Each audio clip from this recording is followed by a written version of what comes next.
Tintis na lang, mahal. Malapit na tayo sa ospital. Ang anak natin, Emil. Kailangan mo siyang iligtas. Kahit siya na lang. Hindi.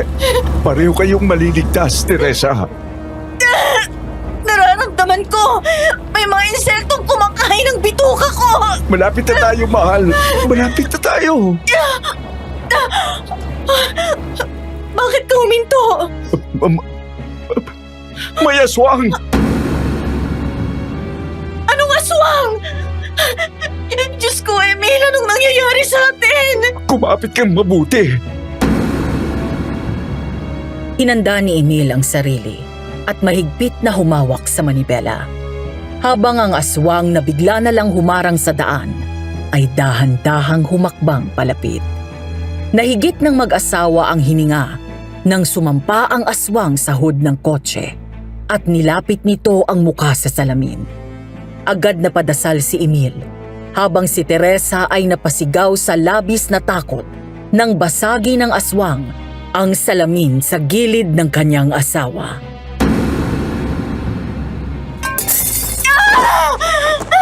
Panginoon ko, tulungan mo po kami. Kailangan ko na padala sa ospital ang mag-ina ko. Emil! Andyan ko!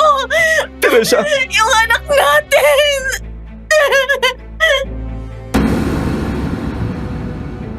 Biglang tinapakan ni Emil ang accelerator at mabilis na pinaandar ang kotse. Nawala ng balanse ang aswang at tuluyang nahulog. Sinubukan pa silang habulin ng aswang. Nakatalon at nakakapit ito sa trunk ng kotse, pero nakabitiw din hanggang sa tuluyan silang makalayo. Doc! Nurse! Tulong! Emil! Yung baby natin! Mahal, magpakatatag ka. Magpakatatag ka, mahal. Mahal na mahal kita. Mahal na mahal din kita. Kayo ng anak natin. Bilang doktor sa ospital na yon, ay agad nakilala si Emil ng mga ito at mabilis na dinaluhan si Teresa. Mabilis na dinala sa OBER ang kanyang asawa. Kasunod ang isa pang stretcher na may nakasakay ding babaeng buntis na tila manganganak na rin. Ilang sandali pa.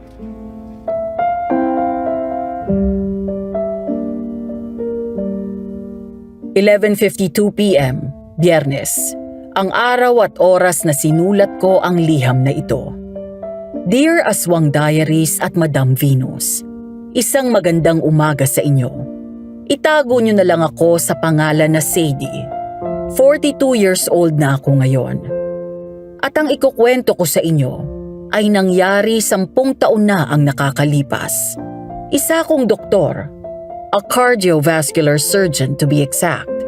Dahil sa schedule sa trabaho at pagiging ina at asawa, hindi madali sa akin na balansehin ang oras, kaya wala akong panahon para makinig sa inyong channel.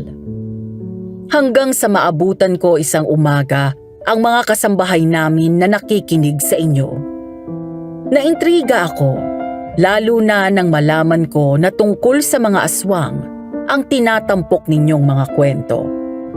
Kaya naisip ko na ibahagi sa inyo ang malateleseryeng buhay ko at sarili kong karanasan tungkol sa aswang at isang mambabarang.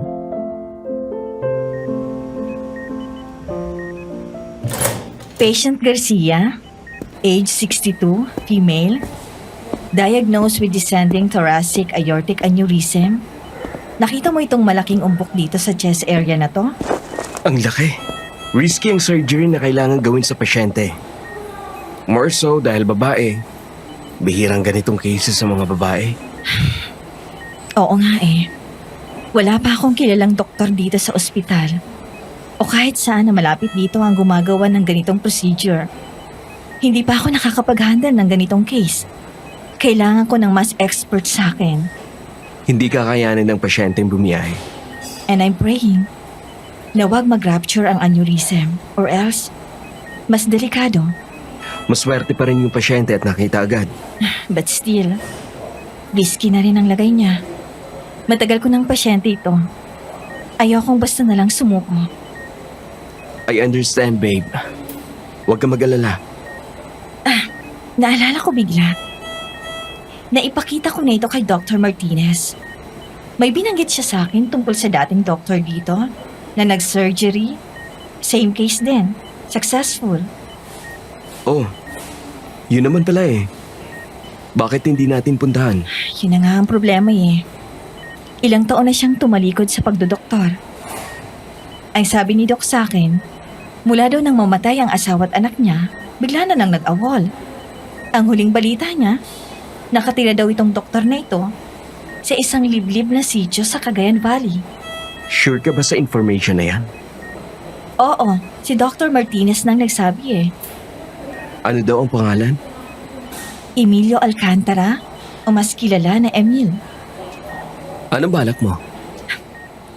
Pupuntahan ko si Doc Emil. Kailangan ko siyang makausap. Kailangan ko siyang makilala.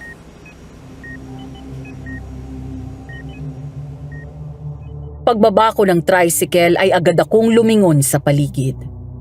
Ang mga taong dumadaan, nasa loob ng kanilang bakuran at ilang mga may edad na kababaihan ay pinagtitinginan kami. Mula sa inupahan naming bahay ay nakarating na kami sa wakas sa sitio kung saan nakatira si Emil Alcantara.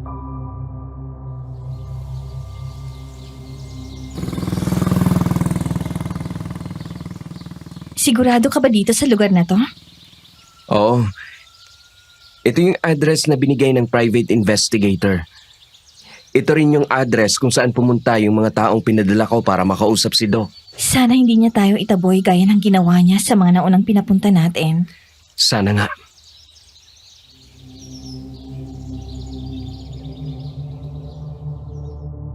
Naglakad-lakad kami. Isa lang ang napansin ko sa lugar na yon. Masyadong liblib at napapaligiran ng mga puno at bundok ang paligid. Tanghaling tapat pero malamig ang hangin. Hanggang sa huminto kami sa tapat ng isang bahay na gawa sa kahoy. Malaki ang bakuran at 2 ang kubo na nasa loob.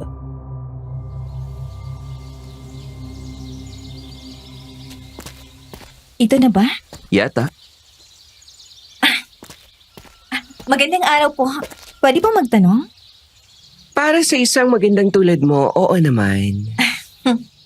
Dito bang bahay ni Mang Emil? Ay, opo, dyan nga. Nandito kaya siya? Opo. Nakita ko nakakauwi lang niya kani-kanina lang. Salamat ah.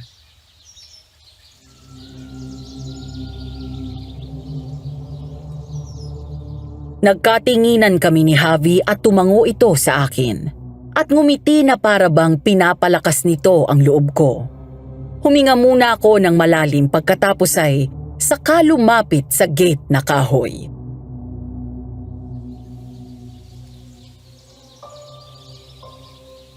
Tao po!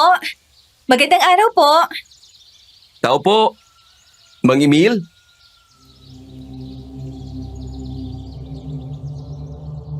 Maya-maya ay may lumabas na isang may edad na babae.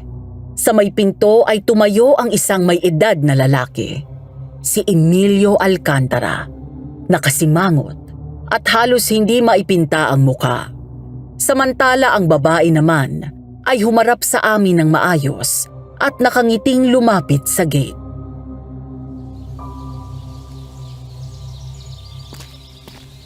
Magandang araw naman.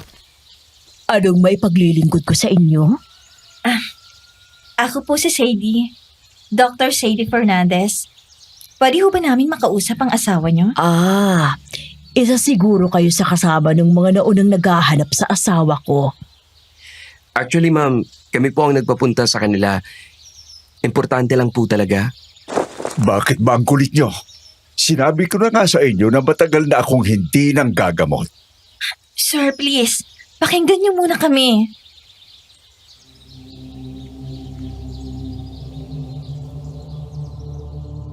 Galit itong lumabas ng bahay at naglakad palapit.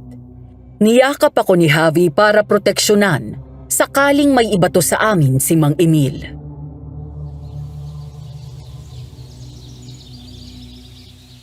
Sinabi ko ng Ano ulit ang sinabi mong pangalan mo? Sadie po. Sadie Fernandez. Umalis na kayo. Wala akong maitutulong sa inyo. Dr. Alcantara, please, I'm begging you. Tulungan niyo kaming iligtas ang buhay ng pasyente ko. Ano bang kailangan mo?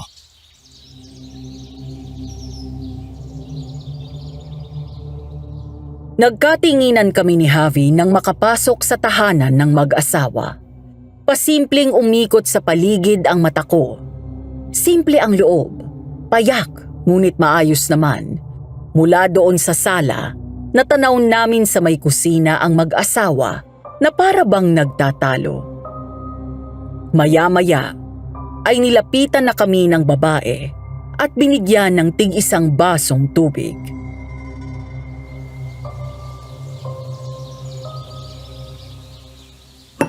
Uminom muna kayo. Pasensya na kung yan lang ang maiaalok ko. Okay lang po. Salamat po.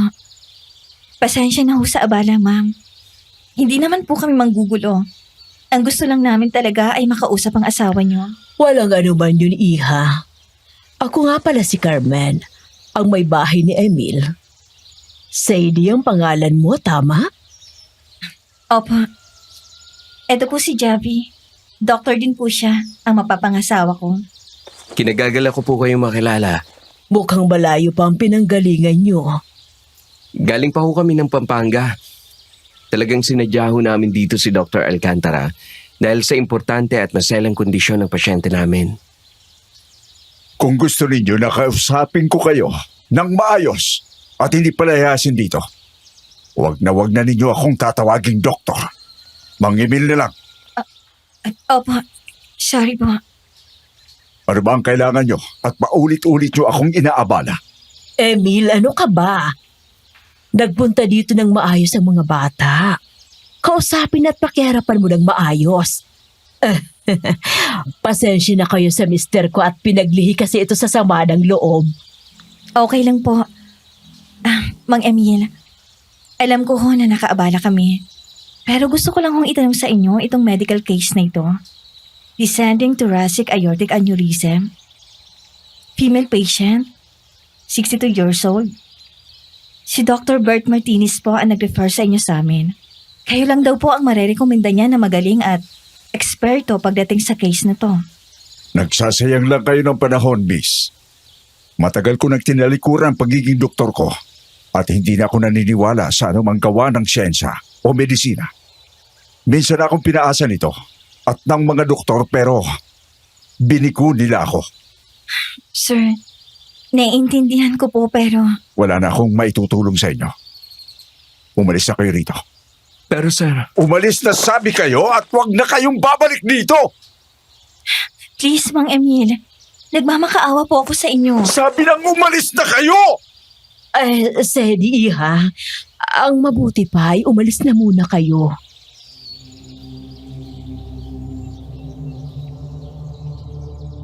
Wala kaming nagawa ng talikuran na kami ni Mang Emil at pumunta sa likod bahay. Nahihiya nang umiti naman sa amin si Aling Carmen.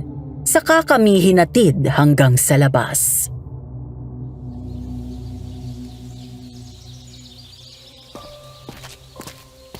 Aling Carmen, nakikiusap po ako. Baka po pwedeng kausapin niyo si Mang Emil. Kumbinsihin niyo siya.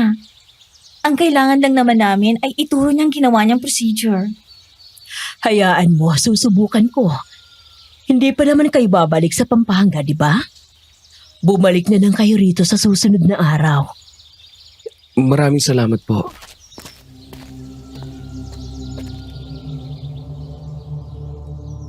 Dahil kay Aling Carmen, nakahanap kami ng munting pag-asa.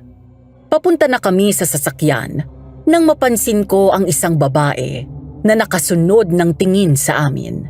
Morena ito, maganda at mas maliit sa akin ng kaunti. Sa kabila ng kagandahan nito ay may kung anong dilim akong naaaninag sa mga mata niya.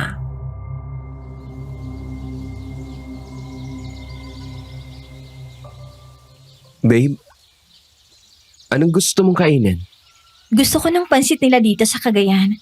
Masarap daw yun, sabi ng guard na nakausap ko kanina. Pansit? Mhm. Pansit. Ayun, may tinda daw doon.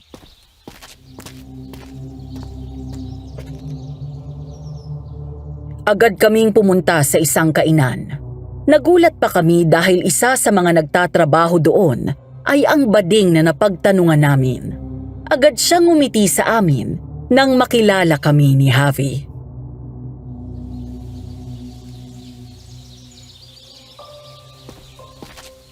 Ay, hello! Kayo yung bisita nila Mang Emil, di ba? Oo, kami nga. Ako nga pala si Jack. Jackson sa umaga, Jackie sa gabi. Kami ng family ko ang may-ari nitong kainan nito.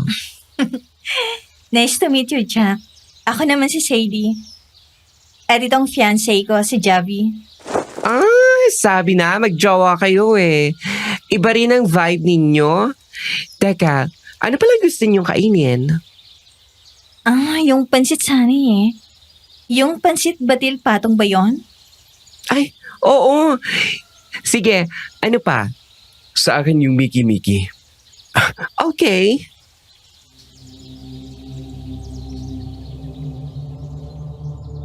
Habang naghihintay kami ng order, ay nakiupo si Jack sa amin at inusisa kami.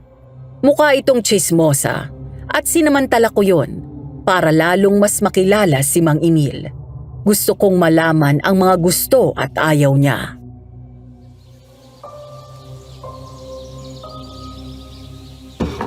Uy, pwede ba ako magtanong? Sige, ano yon? Anong sadya ninyo kay Mang Emil? Ilang araw na kasing may iba't ibang tao na nagpapabalik-balik dun sa kanila. Mga doktor kami mula sa Pampanga. At kailangan namin ng expertise ni Mang Emil para maisalba ko ang buhay ng isang pasyente ko. Sabi nga ng nanay ko, dati daw doktor yan. Hindi lang basta doktor. Magaling at talubhasa. Tama. Isa siyang cardiac surgeon. At importante na mapapayag namin siya na ituro sa akin ang ginawa niyang procedure. Pero mag-iingat kayo sa mag-asawang Emil at Carmen. Bakit naman? Hindi niyo ba alam? Mambabarang ang mag-asawa na yan. Mambabarang? Sila yung mga mas mabagsik sa mangkukulam, di ba? Kaya nilang pumatay sa pamamagitan nun? Oo. Mabait si Mang Emil. Pero mas mabagsik na mambabarang si Aling Carmen. Pero ayun nga, dinideny naman nila. Mananambal daw sila. Kaya mag-iingat kayo sa paglapit at pakikipag-usap sa kanila. At mas lalo kayo mag-iingat kapag kumagat na ang dilim. Bakit? Uso pa ang patayin dito? Oo. Pero hindi taong pumapatay. Kung gano'n ano? Mabangis na hayop? Kiwig. Isang aswang. There's no such thing as a swan, Jack. Mga normal silang tao na may problema sa pag-iisip. At kadalasan, ina-identify nila ang mga sarili nila na isang hayop. Kaya sila umaatake sa mga tao. Pero walang aswang. Hindi rin totoo ang kulam o barang. No offense, babe. Pero naniniwala ako kay Jack. Dahil sa probinsya namin, nakakita na ako once ng aswang. Nung bata pa ako. Hay nako. Doktor ka nga. Buti pa itong si Doc Jowa naniniwala. Ano bang itsura ng kiwig na to? Nabubuhay silang normal na tao sa umaga. Pero pagkagat ng dilim, maaari silang maging aso, pusa, o kaya naman ay baboy ramo. Nanlilisik ang mga mata nila. Sabi ng isang biktima nila na nakaligtas, kulay dilim na parang demonyo ang mata nila. Tapos yung buntot nila, nakaturo sa likod nila at yung balahibo nila, gulo at parang buhol-buhol. Kawawang mga pusa at aso. Ginawa niyo pang aswang. Ang cute kaya nila. Pero basta, binalaan ko na kayo. Mas mabuti na huwag kayong lalabas sa gabi. Walang mawawala kapag nag-ingat kayo. Anong pangontra sa kanila? Ang sabi ng lola ko, takot daw sila sa bawang, suka at asin. Pati sa abo, kapag daw hinataw mo sila ng buntot pagi, babalik sila sa normal na anyo nilang tao. Nakakatawa kayo. Ay, yan na yung order ninyo. Pero sa totoo lang, mas matatakot ako sa mamabarang kesa sa aswang. Dahil sila, pumunta ka lang sa kusina, may pangontra o pantaboy ka na. Kapag nabarang ka, mahirap na magamot yon.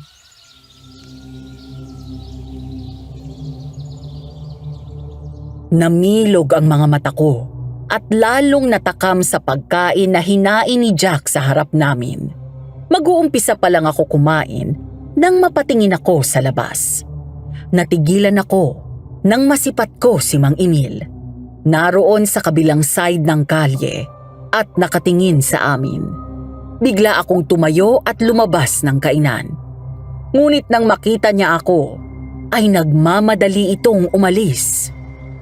Kinagabihan, habang nagche-check ako ng chart ng mga pasyente sa laptop ko, napatingin ako kay Javi nang bumuntong hininga ito at sumandal sa silya.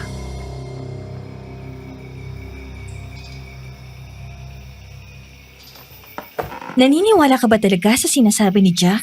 About what? Sa aswang? Totoo sila, babe. Alam ko na bilang mga doktor at alagad ng siyensya, hindi tayo dapat maniniwala. Pero iba kapag ikaw mismo ang nakakita. Nire-respeto ko ang opinion mo. Pero mahirap lang talagang paniwalaan sa side ko. Naiintindihan ko naman yun, lalo na at sa States ka lumaki. By the way, anong plano bukas?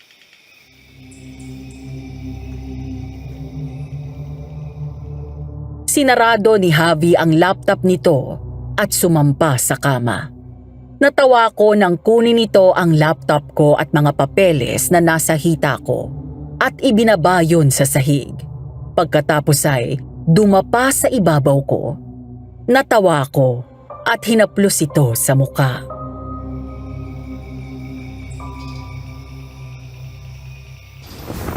Babalikan natin si Mang Emil. Alright. Pagkatapos nitong problema natin kay Patient Garcia, pwede ba ako mag-request, wifey? Okay, sige. Ano yun? Pwede na ba nating madaliin ang pag-aayos ng kasal natin? Baby, hindi na ako makapaghintay na pakasalan ka. Tapos mag-honeymoon na tayo agad. Pagbalik natin sa ospital, toxic na naman ang schedule mo. Bakit? Ikaw rin naman eh. Exactly my point. Pareho tayong busy. Paano tayo makakabuo niyan kung palaging kinakain ng trabaho ang oras natin? Okay, sige. Pangako. Pagkatapos nito, mag-concentrate na ako sa pag-aayos ng kasal natin. Kailan bang schedule ng surgery ni Patient Garcia? Kung ako masusunod, within 2 weeks sana. Kaso depende kay Mang Emil kung kailan natin siya makukumbinsi. Kaya in-schedule siya in 4 weeks.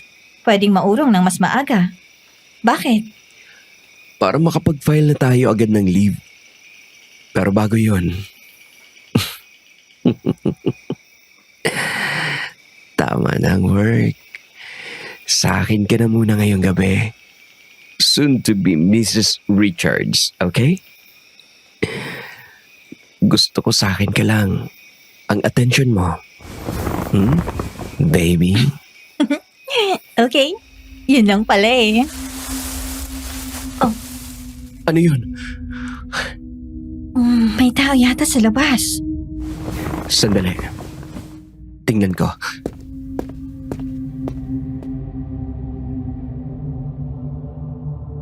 Bumaba kami ng kama. Sumilip mula sa bintana si Javi pero wala namang tao doon. Nang muli nitong sinarado yon at babalik na sana ulit kami sa kama. Nang mula sa pinto naman sa labas ay may narinig kaming 3 katok. May tao nga. Ay nako, sino naman kaya itong istorbo na to? Sino yan? Nagkatinginan kami ni Javi nang wala namang sumagot. Kaya naman binuksan namin ang pinto. Sumilip kami, ngunit wala namang tao doon. Hanggang sa may isang malaking aso ang lumabas mula sa makapal na bungkos ng mga halaman.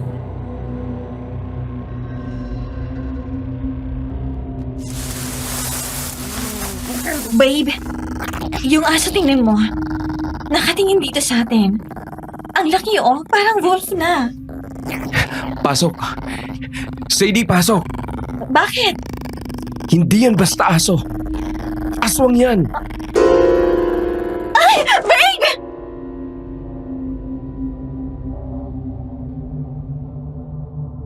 Tumakbo kami ni Javi papasok ng bahay. At bago maisarado ang pinto, ay tumakbo ang aso palapit sa amin. Eksaktong lumapat ang pinto at ang malakas na pagbangga ng aswang doon.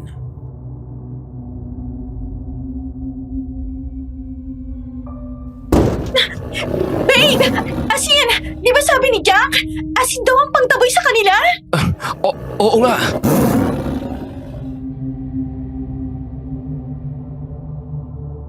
Nagmadali kaming kumuha ng asin sa kusina at naglagay sa may paanan ng pinto. Nilagyan din namin ng asin ang mga bintana sa buong bahay. Ilang sandali pa ay biglang tumahimik ang paligid kaya sumilip si Javi sa bintana.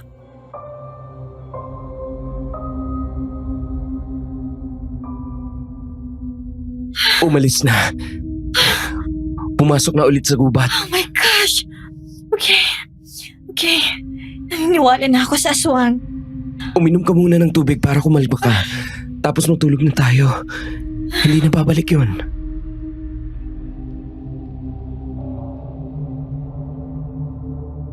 Pagdating namin sa bahay ni Mang Emil, naabutan ko ito na nagwawalis sa bakuran.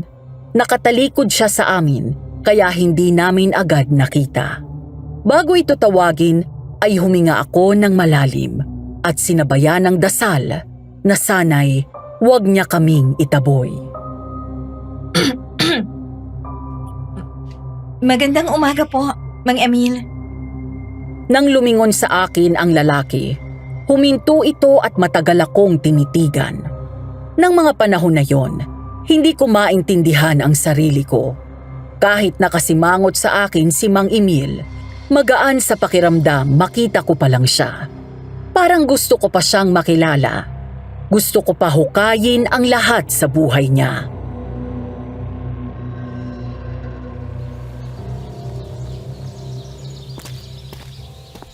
Oh, kayo na naman. Pasensya na po. Baka pwede na ho namin kayong kausapin tungkol sa kaso ng pasyente ko. Ay, ang kulit mo talagang bata ka. Sige na po, Mang Emil. Alang-alang sa buhay ng pasyente ko. Bakit mo ba ginagawa ito sa sarili mo, Dr. Fernandez? Bakit ka bumiyahe ng ilang milya para lang sa buhay ng isang taong hindi mo kilala? Ipapaalala ko sa iyo, Iha.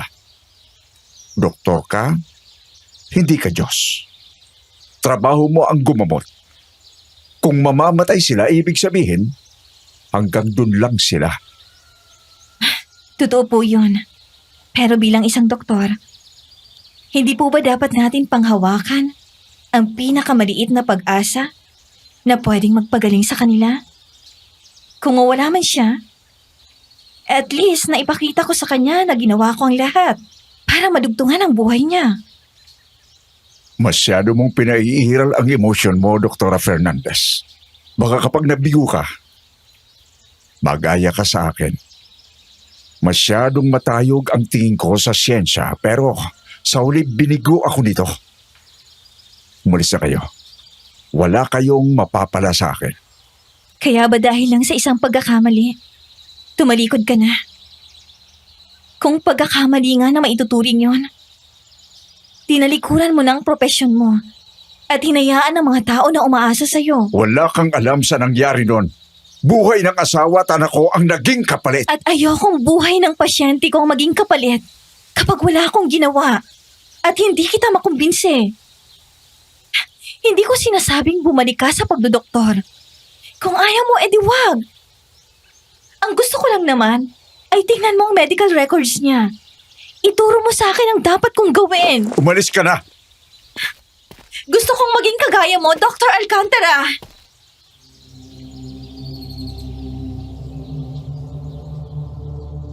Natigilan si Mang Emil sa sinabi ko. Huminto siya sa paglalakad at lumingon ulit sa akin na nangingilid ang luha sa mga mata. Huminga siya ng malalim at matagal akong tinitigan. Sinamantala ko yon at ngumiti ako sa kanya.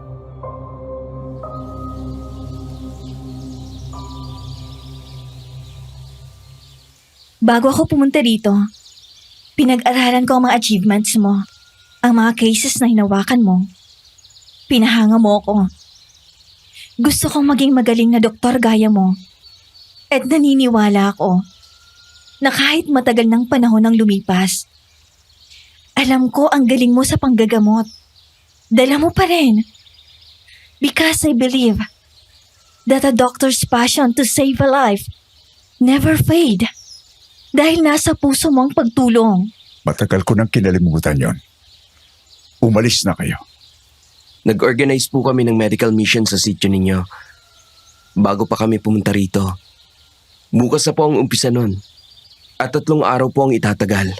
Bukas po para sa inyo ang center. Maaari kayong tumulong kung gusto ninyo.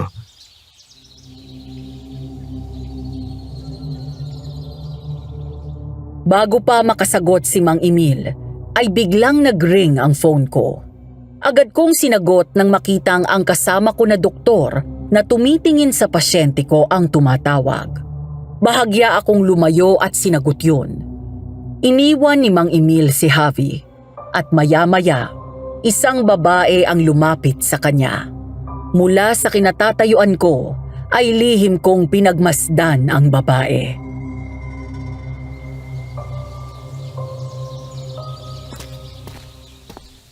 Magandang umaga po.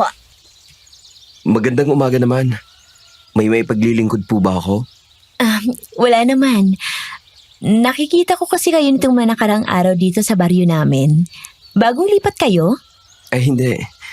May importanteng bagay lang kaming kailangan kay Mang Emil. Ganun ba? Balita ko, doktor ka raw. Oo, Pwede ka bang maimbitahin sa bahay? May ipapatingin ako sa matras ko eh. Madalas ang sobrang pananakit ng puson ko nitong mga nakalipas na araw. Miss, pasensya na. Obigay po ang kailangan yung puntahan para matingnan ang matris nyo. Cardiologist ho kami ng fiancé ko. Ang ginagamot namin ay yung may mga problema sa puso. Ganun ba? May girlfriend ka na pala. Sayang naman. Sayang. Ang ibig kong sabihin, sayang na hindi niyo ako matitingnan. Magkakaroon ng medical mission dun sa harap ng barangay hall bukas. May kasama kaming mga OB-GYN doctors na makakatulong sa kondisyon nyo. Okay.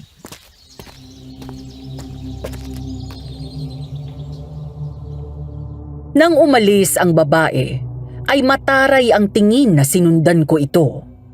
Napalingon lang ako kay Javi nang umakbay ito sa akin na natatawa.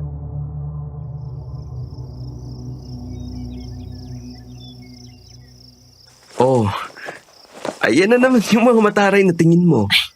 Ang landi nun eh. Harap-harapan? Kung hindi ba naman Makati yun? Bakit hindi siya sa Makati tumira?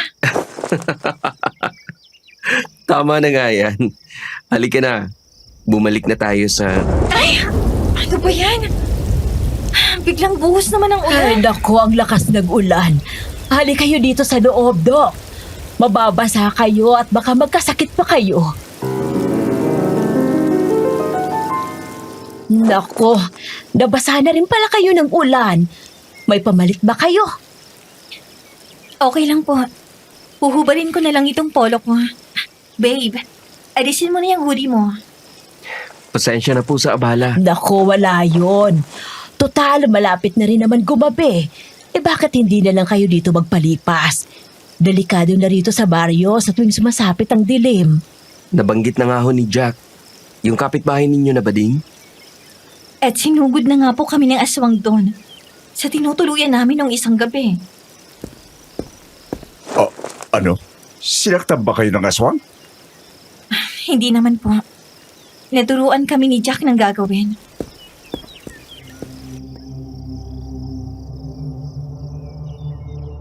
Natataranta na lumabas si Mang Emil. Maya-maya ay bumalik ito na may dala na parang latigo. Pagkatapos ay ibinigay yun sa amin.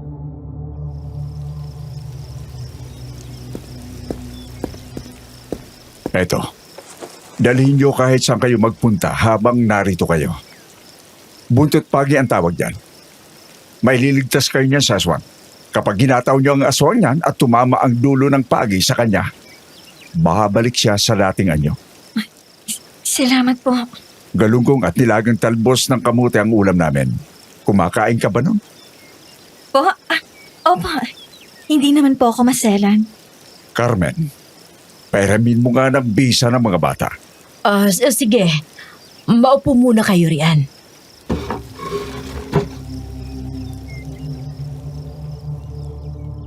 Lihim akong napangiti habang pinagmamasdan ko si Mang Emil. Nakapurmal na naman ito pero may ibang saya akong nararamdaman. Lalo na nang magpakita ito ng pag-aalala. Nakakita ako ng pag-asa ng mga sandaling yon, Madam Venus. Alam ko na konting tiyaga pa ay lalambot din ang puso nito at sasabihin na rin niya ang medical procedure na kailangan ko.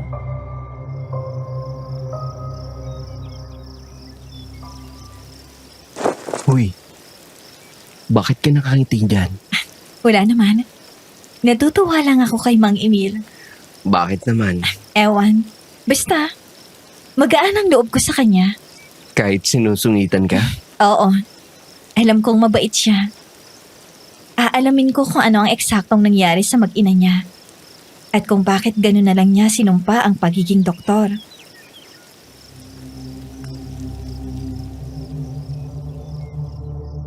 Sa mga sumunod na oras ay mas lalong lumakas ang buhos ng ulan. Matapos maghapunan ay nagpresenta kami ni Javi na maghuhugas ng mga pinagkainan namin. Habang ang mag-asawang Emil at Carmen ay nasa loob ng kanilang silid. Kakatok pa lang sana ako sa pinto nang mula doon ay marinig ko ang kanilang pagtatalo.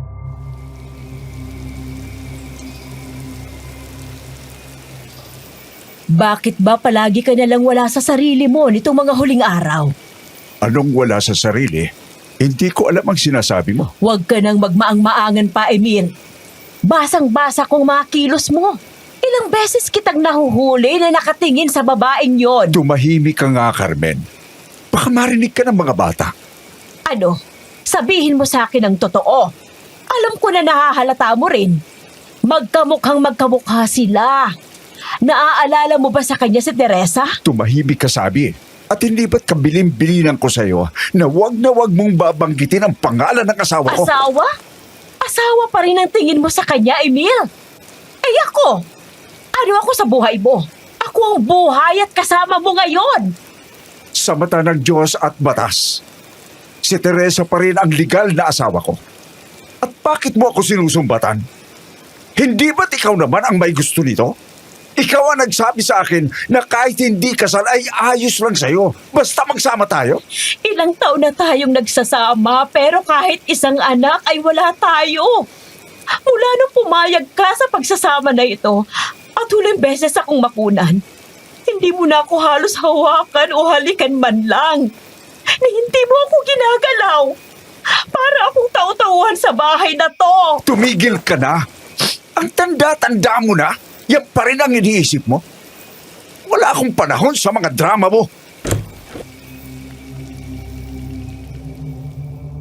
Nagulat ako nang biglang bumukas ang pinto.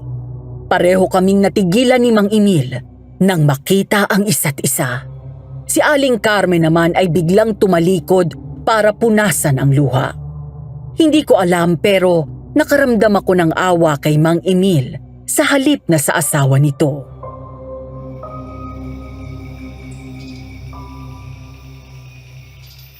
Sorry po. Hindi ko po sinasadyang marinig ang pinag-uusapan niyo. Itatanong ko lang po sana kung nasa ng banyo. Doon sa labas, sa likod bahay. Tsaka, itatanong ko lang po sana kung saan makakabili dito ng shampoo at sabon. Halika, Iha. Huwag ka nang lumabas at sarado na rin naman ang mga tindahan. Meron doon sa banyo. Salamat po.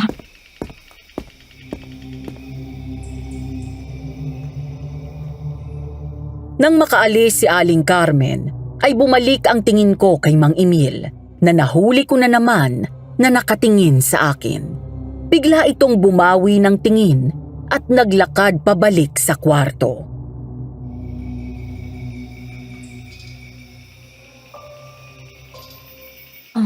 Mang Emil, okay lang po ba kayo?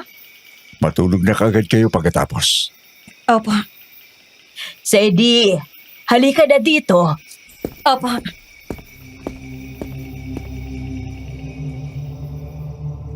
Dahil ang banyo nila ay gawa sa pawid at walang ilaw, natakot ako at niyaya si Javi na sabayan ako sa pagligo.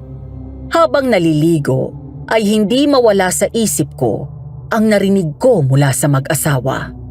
Nang matapos kami at makapagbihis, ay lumabas na kami sa banyo hanggang sa matawag ang pansin ko ng isang kubo sa hindi kalayuan. Medyo madilim sa loob at tila nagmumula sa kandila ang malamlam na ilaw na nagbibigay ng liwanag doon. Babe, halika na sa loob. Sandali. May titingnan lang ako. Naglakad ako palapit sa kubo at sumunod naman sa akin si Javi. Nang sumilip kami sa bintana, nagkatinginan kaming mag-asawa sa aming nakita. Dahil sa loob ng kubo na yon ay may mga nakakatakot na mga imahe ng ribulto na mukhang demonyo. May mga bungo sa ibabaw ng mesa, mga kandilang mula sa ordinaryong klase hanggang sa pula at itim. May mga tuyong dahon o sanga na nakatali. Bungkos-bungkos, ang iba'y nakasabit mula sa kisame. Ang iba'y nasa ibabaw din ng mesa. May mga bote-bote na may laman na likido. Meron din akong naaninag na mga bote ng kung ano-anong mga insekto ang nakalagay. Higit sa lahat, ay may dalawang larawan ng babae at lalaki na nakasandal sa dalawang bungo.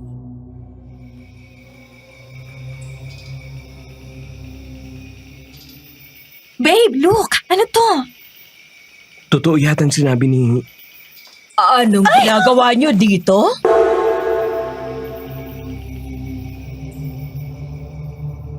Halos tumalon ako sa gulat nang biglang magsalita si Carmen. Nang lumingon kami ay nakita namin siya. Masama ang tingin sa amin. Madilim ang aura ng muka. Ilabutan ako ng mga sandaling yon. Maya-maya ay bigla itong umiti at sinarado ang bintana ng kubo.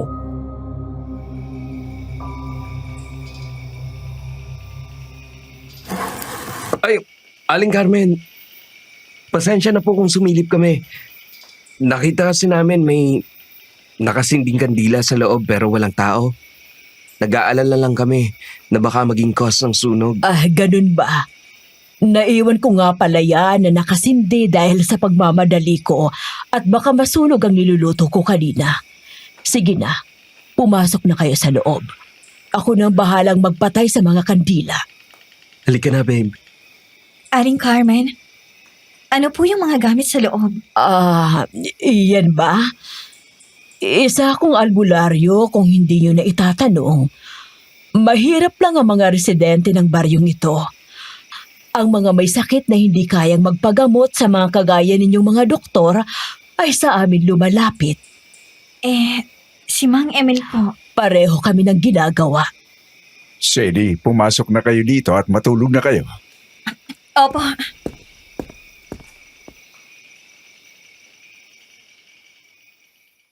Mag-aalas 2 na ng madaling araw. Himbing nang natutulog si Javi sa tabi ko. Habang ako sa mga oras na yon ay mulat na mulat pa ang mga mata. Hindi ko alam kung namamahay ako o baka hindi lang talaga ako pinapatulog ng mga nakita ko sa loob ng kubo na yon. Kinilabutan ako nang marinig ang nakakatakot na alulong ng aso na yon mula sa malayo.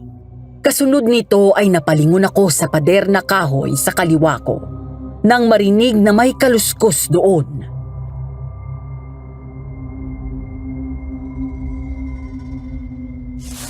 Babe! Babe! Bakit? Parang may kung ano sa labas. Ha? Tao? Baka pusa lang yun. Hindi eh. Naririnig ko yung tunog ng aso na parang may inaamoy. Babe, huwag mo nang intindihin yun. Baka may naligaw lang na aso sa labas. Matulog ka na, ha? Masyado ka na maraming iniisip. Halika dito. Yakapin na lang kita.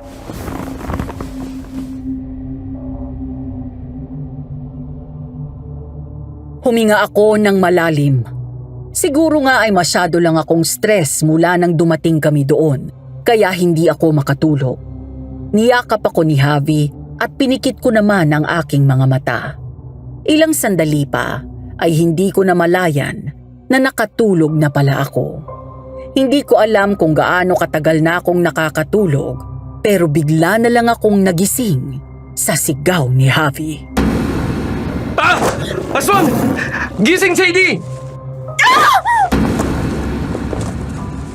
Bigla akong napabalikwas ng bangon nang makita ko ang isang malaking aso na kulay itim. Nanlilisik ang mga mata habang tumutulo ang magkahalong laway at dugo mula sa bibig nitong may matatalas na pangil. Nagmadali akong bumaba ng kama at lumayo kami ni Javi nang sumampa sa bintana ang aswang. Dahil malapit ang pinto sa bintana, hindi namin magawang tumakbo palabas ng kwarto. Sumiksik kami sa sulok at hinarang ni Javi ang sarili niya sa akin. Hawak ang buntot pagi na binigay ni Mang Emil at nakaumang yon sa aswang.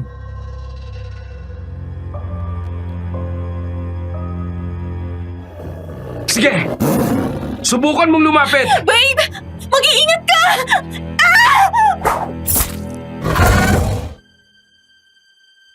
Agad hinagupit ng buntot pagi ni Javi ang aswang nang sumampa ito sa papag at magtangka itong lumapit sa amin. Sumigaw ang aswang ng matamaan.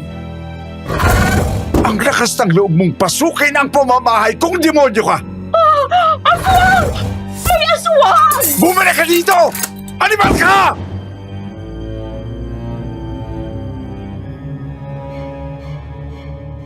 Mabilis na tumalon sa bintana palabas ang aswang. Hinabol pa ito ni Mang Emil at pinaputukan ng baril. Ngunit tuluyan na itong nakatakas. Agad kaming nilapitan ito pagkatapos. Kitang-kita ko ang pag-aalala niya. Layo sa Mang Emil na nauna kong nakilala na masungit at galit sa mundo. Para siyang isang ama na nag-aalala sa kanyang anak.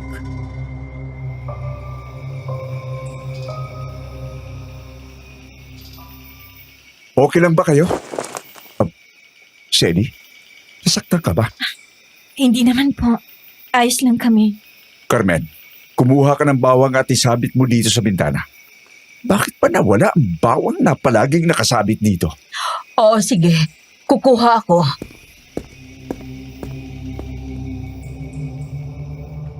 Dumating ang araw ng medical mission. Maaga pa lang ay naging abala na kaming mga medical volunteers. Nagpatayo ng mga tents sa harap ng barangay hall at ginawa yung makeshift clinic namin. Doon namin chine-check up ang mga pasyente. Ang mga nurses naman na nag-i-interview, kumukuha ng dugo o urine sample, blood pressure at iba pang staff ay nasa labas at may sariling mesa.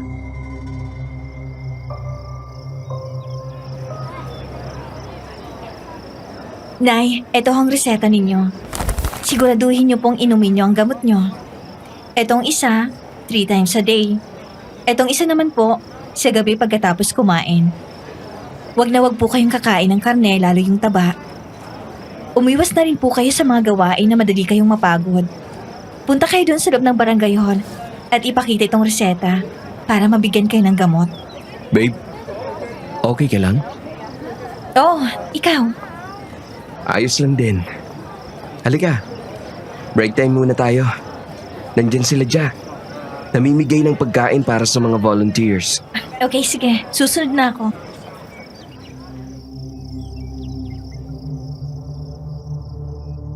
Matapos asikasuhin ang mga pasyente, ay lumabas siya at naabutang magkasama sa mesa ang asawa ko at si Javi.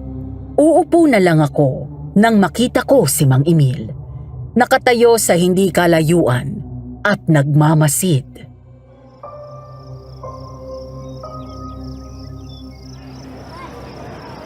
Babe, sinong tinitingnan mo? Maupo ka na. Kinuha na kita ng pagkain. Si Mang Emil. Look at him, babe. Nakikita mo ba yung longingness sa mata niya? Kanina pa siya dyan, Doc. Nanonood lang. Nahuhuli ko nga napapangiti eh. Naniniwala ako na tinatakpan lang ng galit niya ang pagmamahal niya sa panggagamot. Naniniwala ako sa convincing powers mo. Ay, wait lang. May napapansin ako. Ano yun? Doc Javi, titigan mong mabuti si Mang Emil. Tapos, tingnan mong mabuti si Doc Sadie. Di ba, parang may hawig sila? Pareho kayo ng mata. Oo nga no. Kung hindi ko kayo kilalang dalawa, iisipin ko tatay mo siya. Ano to? Teleserye lang? Come to think of it, babe. Napansin ko na rin yun matagal na. Wala kang kamukha sa parents mo. Kaya nga ako tinutuksong ampon nun eh. Kasi ibang-iba daw ang itsura ko sa kanila. Pero malabo yun. Hindi ako ampon.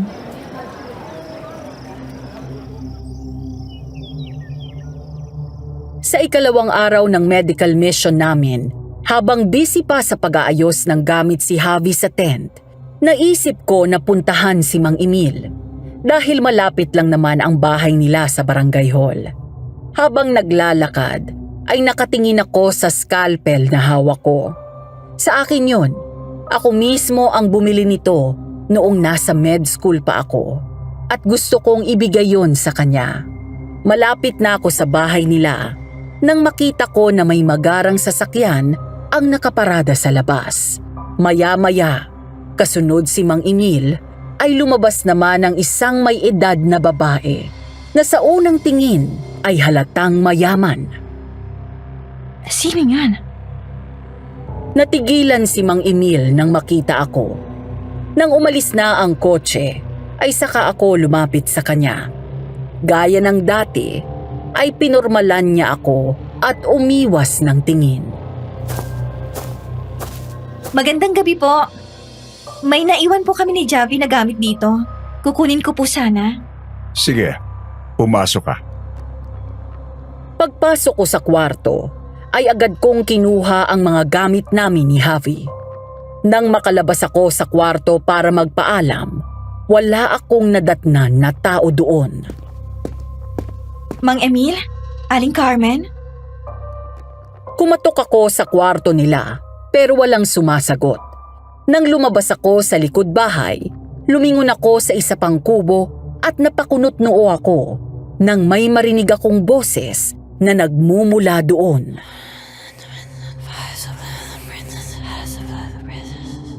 Sa bawat hakbang ko palapit sa kubo ay iba ang kabog ng dibdib ko. Nangingilabot ako. Mula doon ay narinig ko ang boses ni Aling Carmen na tila sumasambit ng kung anong dasal sa ibang lengguwahe. Nang dahan-dahan akong sumilip, nakita ko na nakaharap siya sa ribulto ng demonyo at nakataas ang kamay. Nagdadasal, sumasamba. Maya-maya ay humarap siya sa mesa at kinuha ang manikang itim. Anong ginagawa niya? Nakataas yon at dinadasalan niya. Doon sa manika ay may nakadikit na larawan ng isang babae. Maya-maya ay nilapag niya yon at mula sa isang bote ay may kinuha siyang isang piraso ng uod. Hiniwa niya ang tiyan ng manikang itim at nilagay sa loob ang uod. Ito ba yung sinasabi ni Jack? Na nang babalang si... Nang bigla itong lumingon sa bintana, ay mabilis akong nagtago. Ngunit paghakbang ko ay nasagi ko ang patong-patong na panggatong. Nagulat ako nang biglang sumulpot sa likod ko si Mang Emil at sumenyas na huwag maingay. Pagkatapos ay agad akong pinatago sa likod ng kubo.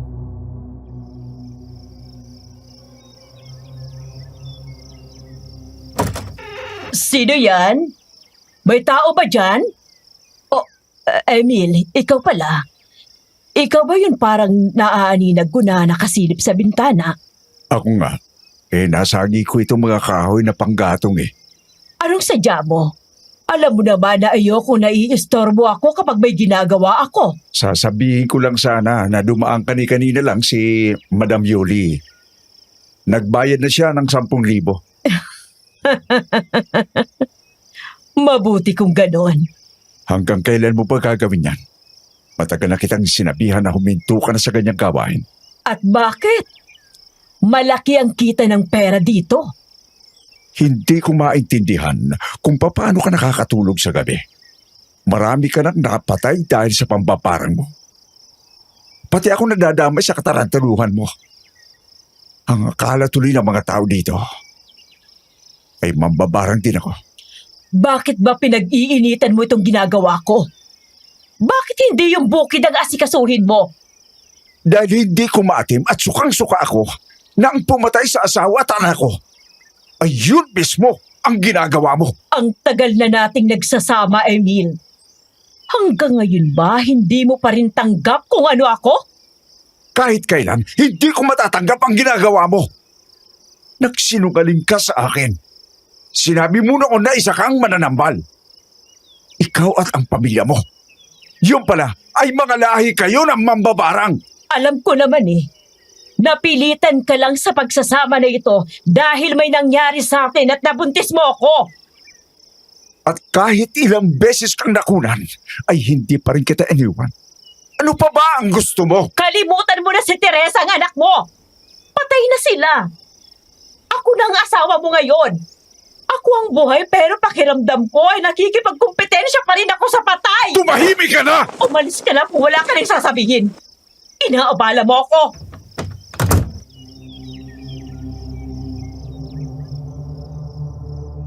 Nang maisarado nito ang pinto, ay agad akong hinila ni Mang Emil paalis doon. Pagbalik namin sa bahay, ay sa kanya ko hinarap. Sa halip na galit, ay pag-aalala ang nakita ko sa mukha niya.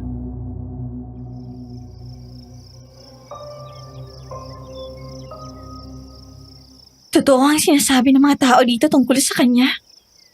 Isa siyang mambabarang? Kaya delikado si Carmen. Lalo na kapag alam niyang may nakakaalam ng lihim niya. Alam ng mga tao ang tungkol sa kanya pero walang nangangahas na magsalita. Dahil sa takot sa maaaring gawin ni Carmen sa kanila. Kaya ikaw, huwag na huwag mong ipagsasabi ang alam mo.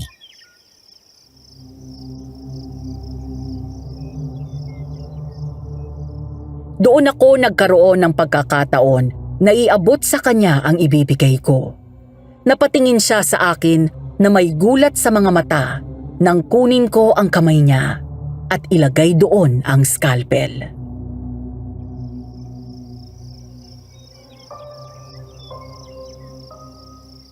Scalpel? Bago po ako pumasok ng med school, binili ko na yan. Kapag nahihirapan ako sa pag-aaral, lalo na sa mga lessons at exams, tinitingnan ko to. Kapag nawawalan ako ng pag-asa at gusto ko nang sumuko, hinahawakan ko to. Tapos iniisip ko ang punot dulo kung bakit ko ba gustong maging doktor. Mang Emil, alam ko po, hindi pa rin nawawala sa puso niyong pagmamahal sa medisina. Oo, minsan na kayong binigo nito. And it cost the life of your wife and baby. Pero, paano yung iba na kailangan ng serbisyo mo? Hindi mo naiintindihan, Sadie. Kahit gustuhin ko man na bumalik sa pagdodoktor. Matagal na panahon na ang lumipas. Nawala na akong practice. Kung hindi na kayo makakabalik, kahit ituro niyo na lang po sa akin kung anong ginawa niyo noon. Kung paano naging successful ang operation niyo. Doon sa pasyente niyo na may same diagnosis gaya ng pasyente ko. Sige. Ituturo ko na sa'yo pero huwag tayo dito mag-usap. Ayaw na ayaw ni Carmina pinag-uusapan ang tungkol sa nakaraan ko bilang doktor. Gusto niyang tuluyan ko na yung kalimutan. Pero ang totoo, hindi niyo makalimutan, tama? Because deep inside, gusto niyo pa rin manggamot. Emil, halika dito. Sige na, umalis ka na at baka makita ka pa niya. Pupunta ako sa tinutuluyan niyo sa bayan. Doon tayo mag-usap.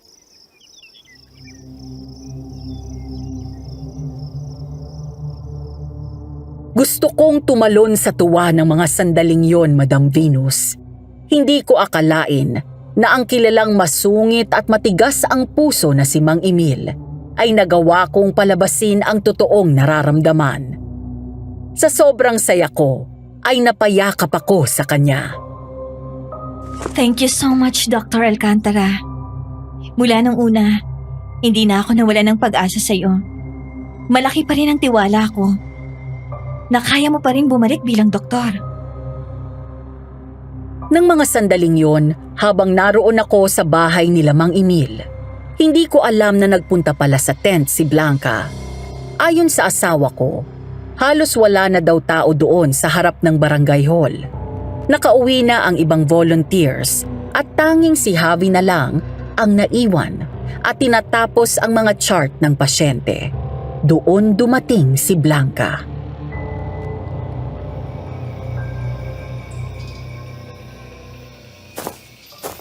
Magandang gabi po, Doc Javi. Oh, Blanca. Magandang gabi naman. Magpapacheck up ka ba? Sarado na. Bukas ulit ng umaga ang bukas ng mga klinik, pati yung OB-GYN. Hindi po silang pinunta ko dito. Kayo po talaga. Kasi po nakakaramdam ako ng paninikip ng dibdib kaninang umaga. Nahihirapan akong huminga. Ganun ba? May history ba kayo sa pamilya na may sakit sa puso? Wala naman po sa pagkakaalam ko. Paano ba to? Sarado na kasi ang kliniko. Baka pwedeng tingnan niyo ako, Doc, kahit saglit lang. O sige, maupo ka dito.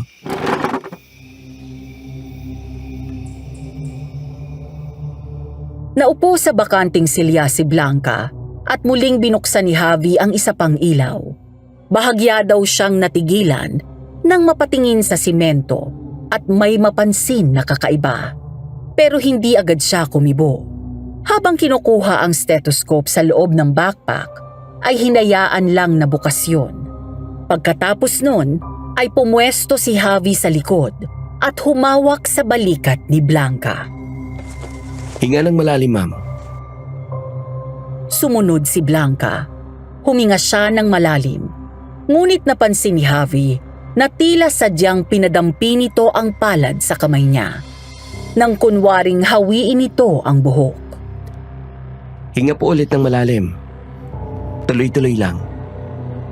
Nang ilapat ni Javi ang stethoscope sa dibdib nito, natigilan siya nang biglang hawakan ni Blanca ang kamay niya. Sabay baba ng stethoscope sa mismong hinaharap ng babae. Biglang binawi ni Javi ang kamay at umatras.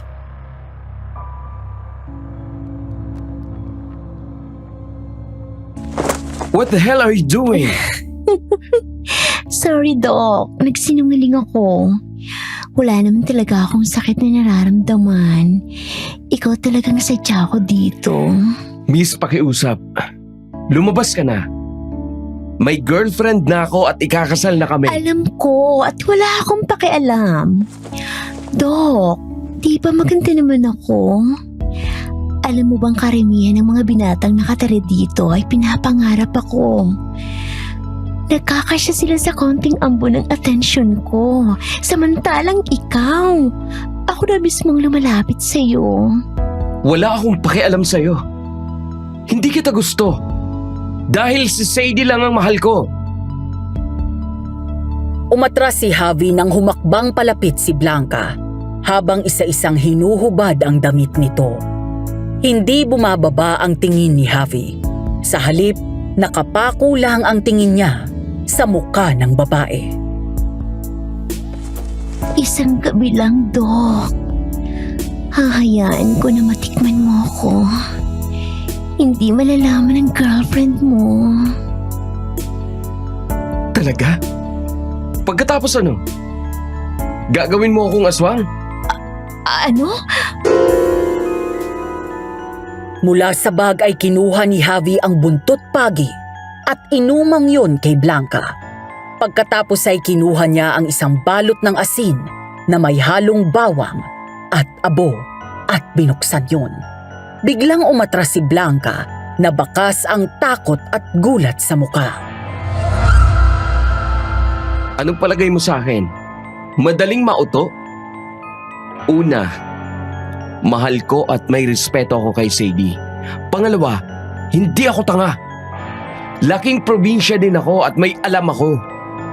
Aswang ka, di ba? Kanina ko pa napansin na wala kang aninong hayop ka. Ikaw ang aswang! Wala akong alam sa sinasabi mo. Sinungaling ka! Nanlaki ang mga mata ni Javi nang sumigaw si Blanca at lumabas doon ang angil ng aswang matapos niyang batuhin ng asin. Biglang tumakbo palabas si Blanca kaya agad siyang sinundan ni Javi. Ngunit bigla daw siyang napaatras agad. Nang paglabas niya sa tent ay tumambad sa kanya ang isang mabangis na malaking itim na aso.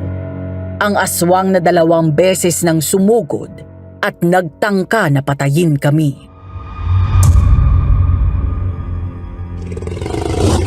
Sinasabi ko na nga ba? Nagsigawan ang mga natitirang tao na nasa barangay hall.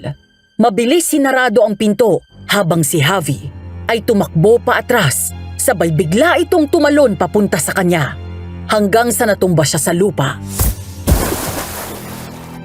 at nasakyan sa ibabaw. Umangil ng malakas ang aswang. Pilit itong nagtatangka na sakmalin siya. Ngunit nanlaban si Javi. Pinangsanggalang nito ang malaking kahoy sa bibig ng malaking asong itim matapos mabitiwan ang buntot pagi. Pero sunod-sunod nitong ginalaw ang ulo. Muntik na niyang mabitiwan ang kahoy nang magawang sipain ni Javi ng malakas ang aswang sa tiyan. Pagkatapos ay tinulak niya ito palayo. Nagmadali siya sa pagbangon, sabay dampot ng buntot pagi at Papatayin kita! Ah! nagmadaling tumakbo paalis ang aswang at sumuot sa masukal na kagubatan. Nang tuluyang mawala ito, ay sakalang takot na lumabas ang mga tao sa barangay hall. Doon ako dumating. Nagmamadali akong tumakbo palapit sa asawa ko nang makitang nagkakagulo na doon. Babe, anong nangyari? Yung aswang! Sumugod siya dito! Ano? Halika. Doon tayo sa loob ng tent. Nasaktan ka ba? Hindi naman. Galos lang ko. Siguraduhin mo lang na maganda at kapani-paniwalang paliwanag mo. Dr. Javier Alexander Richards. Dahil mas masahol pa sa aswang kapag naggalit ako.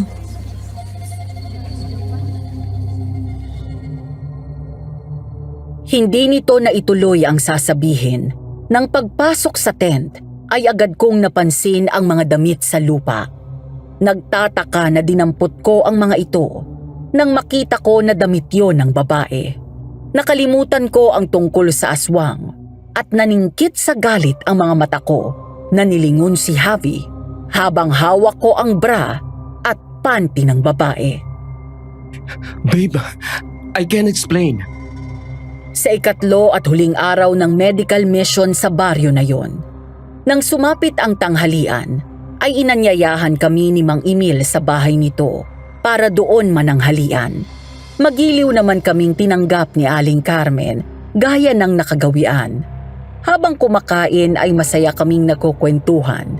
Napansin ko ang malaking pagbabago ni Mang Emil. Nakikitawa at nakikisali na ito ngayon sa amin.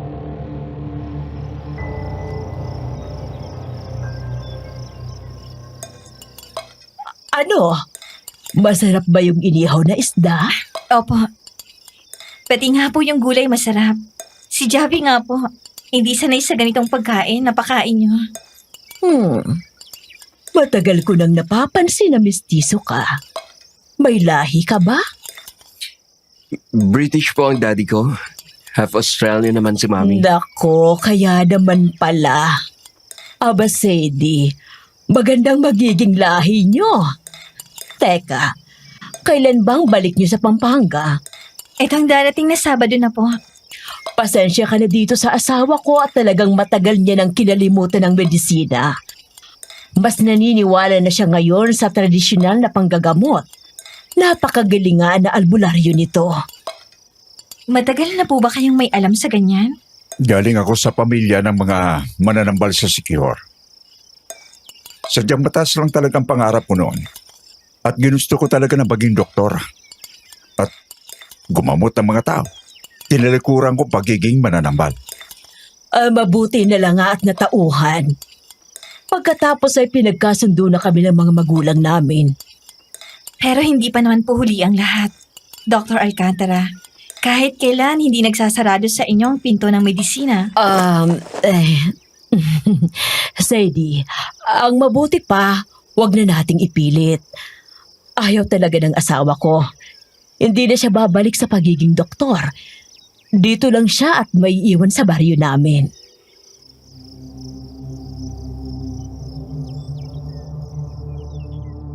Nagkatinginan kami ni Javi.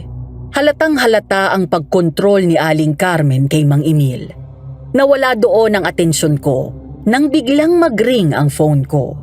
Napangiti ako nang makita na si Mami ang tumatawag sa pamamagitan ng video call.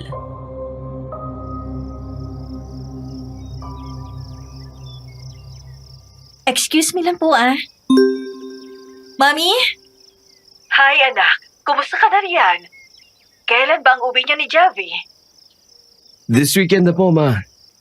Diretso lang kami sa ospital at magdu-duty tapos sasaglit kami dyan sa bahay. Mabuti naman kung ganon at miss na miss ko na kayo. Teka, nasan ba kayo? Yan bang tinutuluyan niyo? Hindi po. Nakikituloy lang kami dito sa nakilala namin na taga rito. Malapit kung saan ginawa yung medical mission. Bumati ka, Mami. Si Mang Emil at si Aling Carmen. Mami ko po. Magandang tanghali po. Magandang tanghali naman. Kain ho tayo. Sige po, salamat. Maraming salamat din po pala sa pagpapatuloy sa anak ko at sa boyfriend niya. Wala pong anuman.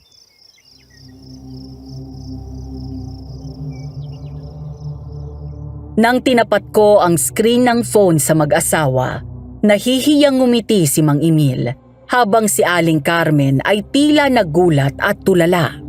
Para itong nakakita ng kakilala na matagal nitong hindi na nakita. Pero walang sinabi si Aling Carmen. Bigla itong umiwas ng tingin at tumayo. Saka kinuha ang mangkok ng ulam.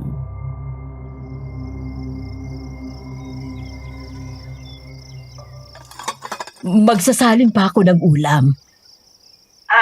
Anak, ibababa ko muna ito at may naalala akong kailangan gawin. Okay po. Mag-lunch na rin kayo. At tapos na ba kayo mag-usap ng mami mo? Opo, may gagawin daw siya Siya nga pala, Mang Emil. Nabalitaan niyo na ba? Si Blanca palang aswang? Oo. Sinabi ni Kapitan sa akin, siya din daw mismo ang nakakita na naging malaking itim na aso ito. Totoo ba na ikaw ang nakakita? Opo. Ay nako, Aling Carmen. Pati si Javi binalak niyang aswangin. Mabuti na lang at loyal sa iyo si Javi. Mawala na pong lahat, wag lang si Sadie. Talaga naman ang mga kabataan ngayon, oo. O siya, at bilisan niyo ng pagkain at na makabalik na kayo sa barangay. Sadie, pwede ba akong humingi ng pabor sa iyo? Sige po, kahit ano. Maaari ko bang hiramin ang phone mo? Alam mo naman na wala akong ganyan. Hindi naman kasi namin ginagamit yan dito sa bundok. May tatawagan kasi sana akong kaibigan. Okay po, sige po.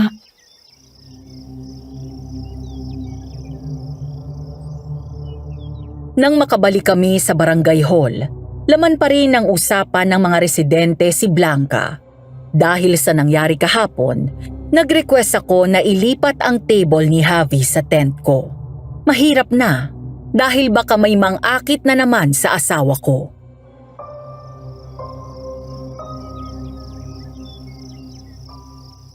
Babe, hanggang ngayon, hindi mo pa rin ako masyadong kinakausap. Nagsiselos ka pa rin ba? Hindi ako nagsiselos, okay? Hindi ko lang matanggap na may ibang katawan kang nakita bukod sa akin. Baby naman, kung katawan din lang, marami na akong nakita. Mga doktor tayo eh. Tingnan mo, oh. Tingnan mo ikaw. Pinipiloso mo na ako. Hindi, totoo naman ang sinasabi ko eh.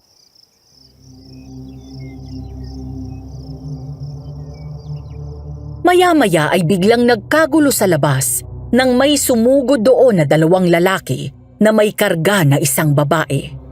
Umiiyak ito sa sakit nang ihiga sa hospital bed.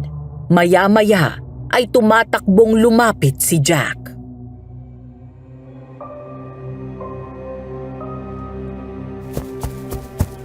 Nako, ayan na. Totoo na nga yata ang balita. Na ano? Binarang daw yung babae. Kahapon pa daw masakit ang tiyan niya. Tapos sumusuko ng kulay lumot na may uod. Uod? Oo, Doc. As in uod. Ang balita ako ay may nakabangga daw yan na mayaman na babae dun sa trabaho niya. Tapos ayun, ilang araw ang lumipas, nagkaganyan na siya. Pero hindi dapat dito dinala yan. Dapat sa albularyo.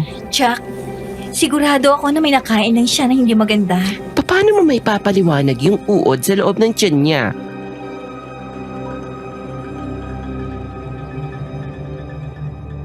Natahimik ako, kasabay ng biglang pagbalik sa isip ko ng mga nasaksihan ko na ginawa ni Aling Carmen.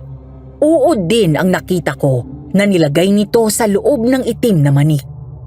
Bigla akong natauhan nang tapikin ako ni Javi. Tumawag ng cardio doctor ang isa pang doktor matapos magreklamo ng pananakit ng dibdib ang babae. Nang lumapit ako, napaatras ako sa gulat nang makilala ko ito. Ang babae sa picture na nakita ko doon sa itim na manika. Ito ang babaeng binarang ni Aling Carmen. Hanggang sa... Babe! Tabi! Bigla akong hinila paatras ni Javi. Nang bumangon ang babae at nagsuka ng kulay berde. Nagsigawan ang mga tao at nag-atrasan din. Hanggang sa napatingin ako kay Mang Emil at nakita ko na tumakbo ito pabalik sa bahay. Muling inasikaso ng mga nurses at medical staff ang babae. Makalipas ang ilang sandali pa,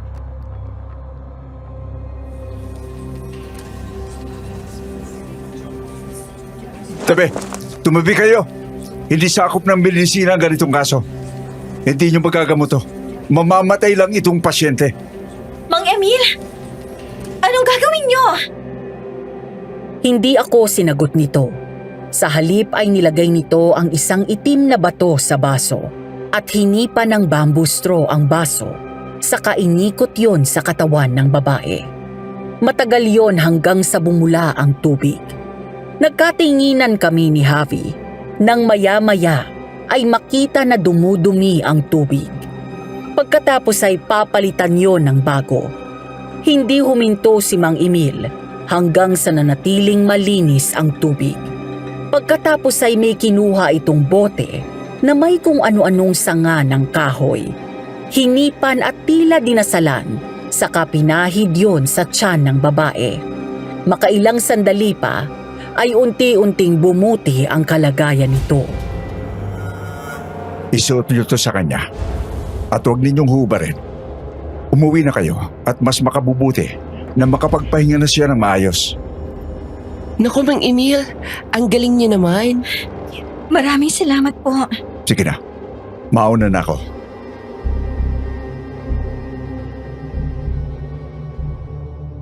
Madam Venus, kung mayroon pang mas hihigit sa salitang masaya, yon ang nararamdaman ko.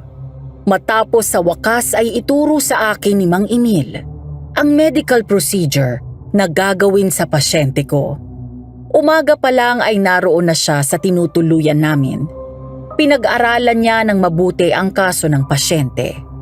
Nang mga sandaling yun, hindi si Mang Emil na so-called mambabarang ang nakita ko. Walang iba kung hindi si Dr. Alcantara. One of the best doctors I have ever known.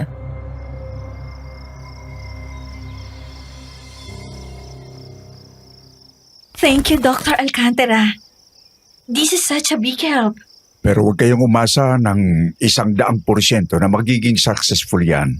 Nakadepende pa rin sa iyo ang ikatatagumpay ng operasyon.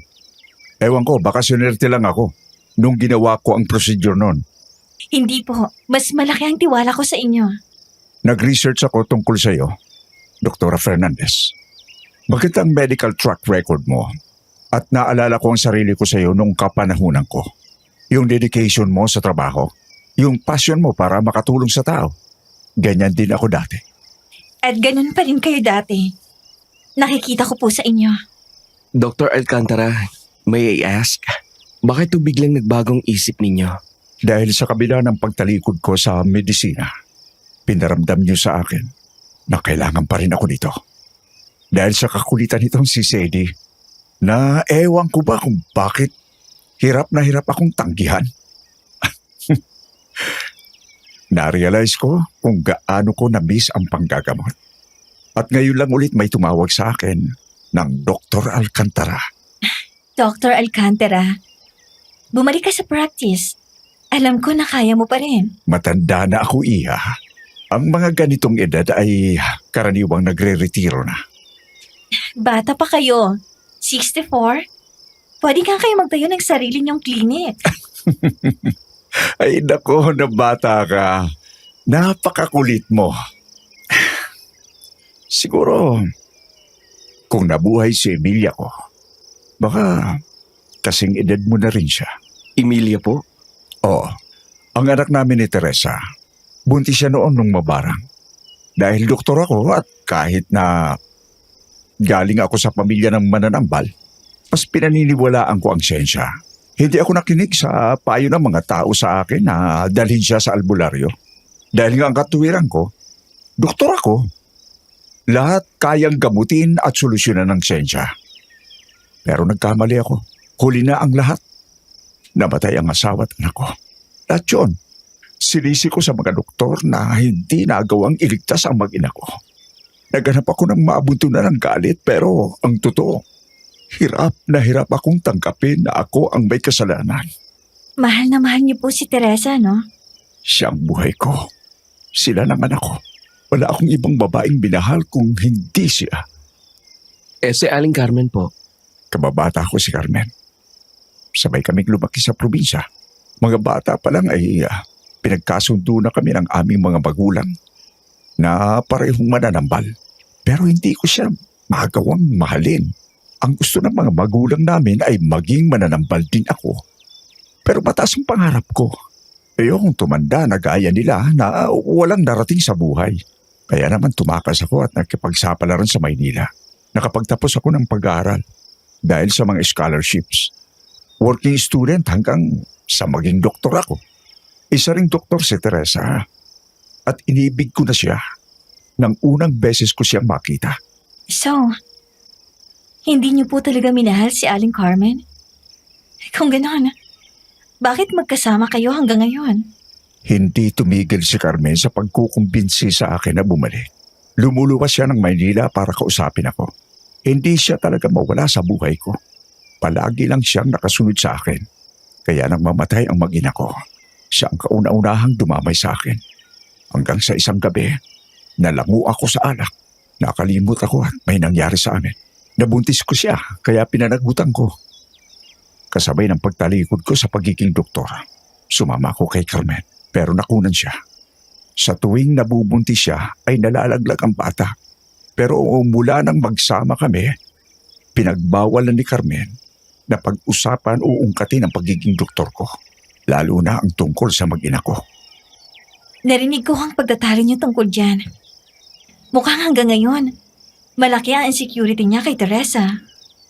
Nabuhay ang insecurity niya nang dumating ka sa buhay namin, Sadie. Bakit naman ho?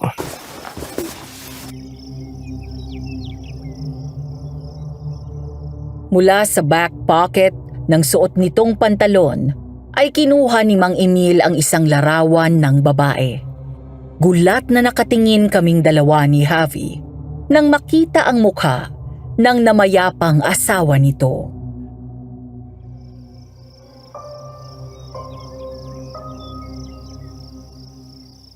Dahil kamukhang kamukha mo si Teresa. Kaya mula ngayon, huwag ka nang pupunta sa bahay. Habang nagtatagal ka dito ay nakikita niya na unti-unti akong napapalapit sa inyo. Mas tumitindi ang selos niya. Gagawin din ho ba niya sa akin ang ginagawa niya sa mga biktima niya? Babarangin niya rin ako? Kilala ko si Carmen. Mukha siyang mabait at magiliw kapag kaharap ng ibang tao. Pero mabagsik siya. Pero huwag kang matakot. Pinaghandaan ko na ito. Eto, isuot mo itong anting-anting na ito. Ikaw rin, Javi. Huwag ninyong hubarin yan. At siguraduhin yung lagi yan nakadikit sa katawan ninyo. Mapoprotektahan kayo niyan. Hindi lang sa barang o kulang. Kung hindi sa iba pang sakit o kapamakan. Salamat po.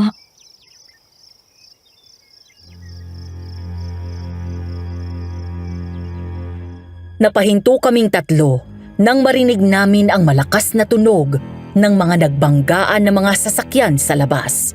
Nagmadali kami sa paglabas sa main road, doon sa bayan, sa harap lang ng tinutuluyan namin. Naabutan namin ang mga karambola ng sasakyan. Ay! Diyos ko! Inarara ng truck yung mga sasakyan! Dok! Tulong! Nagmadali kaming kunin ang mga first aid kits namin. Dahil naroon pa ang iba pang medical volunteers mula sa katatapos lang na medical mission, madali namin silang natawagan at nakahingi ng tulong. Isang pampasaherong bus, 2 kotse at 3 tricycle ang inararo ng truck na nawala ng kontrol at nasira ang preno. Sa pagtutulungan ng mga tao ay nailabas sa mga sasakyan ang mga biktima. At sa gitna mismo ng kalsada ay ginamot namin sila. Babe, yung bata! Oo! Baby, stay with doctor, okay? Hinga, anak. Hinga. Madam Venus, ng mga sandaling yon, habang sini-CPR ko ang bata, ay para kaming nakikipagkarera kay kamatayan. Pilit naming sinasalba ang mga biktima, lalo na ang 3 bata na nasa edad na 3 hanggang 7 taong gulang. Maraming nasugatan at duguan. Halos hindi bababa sa 7 ang nag-aagaw buhay. Maya-maya, bigla akong napangiti nang bumalik ang pulso ng bata. Oh, thank God! Medic! Unahin niyo tong bata! Bilis! Mula sa isang pasyente ay agad akong lumipat sa isa pang pasyente. Sa gitna ng nangyayaring yun, saglit akong natigilan nang mapalingon ako at makita si Mang Emil. Noon ko lang napansin na isa siya sa mga tumutulong at gumagamot sa mga biktima. Hindi bilang isang albularyo o mananambal, kung hindi bilang isang doktor, ang propesyon na minahal niya ng lubos.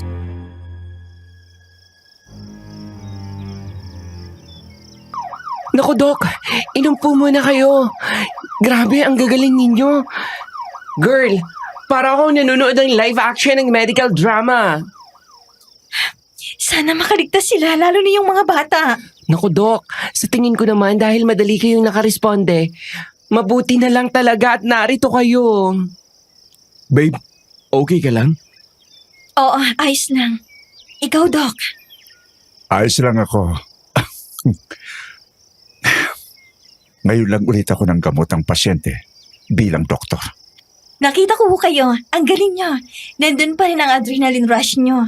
Mas bagay sa inyo maging doktor kumpara sa albularyo. Tumatalab naman yata yung sinabi mo na magtayo ako ng klinika.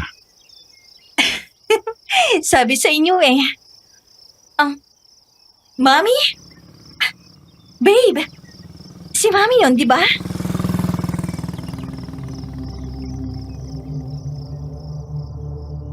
Gaya ko, nagulat din si Javi nang makita ang mami ko, si Mami Nilda, at sumakay ito ng tricycle. Hindi ko maintindihan kung bakit siya naroon sa lugar na yon. Noong isang araw lang ay kausap ko pa siya sa phone. Mami? Sundan natin, bilis. Sasamahan ko na kayo. Nagmadali kaming sumakay ng tricycle at pinasundan si Mami. Ilang sandali pa, nagtaka kaming tatlo nang huminto ang sinakyan ng Mami ko sa harap ng bahay ni Mang Emil. Para hindi makahalata, malayo pa lang ay bumaba na kami. Mula doon ay nakita naming sinalubong ni Aling Carmen si Mami. Nakatingin kaming tatlo dahil kung mag-usap ang dalawa ay parang matagal nang magkakilala ang mga ito. Maya-maya ay sumunod namang dumating si Blanca.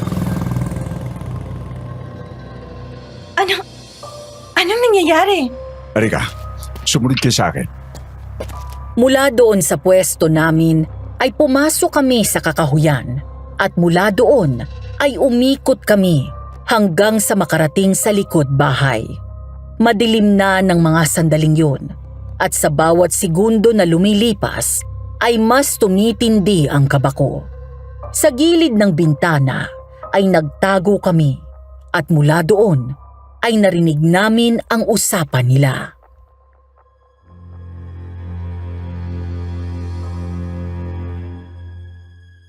Anong ginagawa mo? Di ba't sabi ko na sa'yo na magpakalayo-layo na kayo at huwag mong ilalapit ang batang yun kay Emil? Lumayo kami, Carmen. Sinunod ko ang sinabi mo. Pumunta kami sa Amerika kasama ang bata. At pinalaki namin siya doon.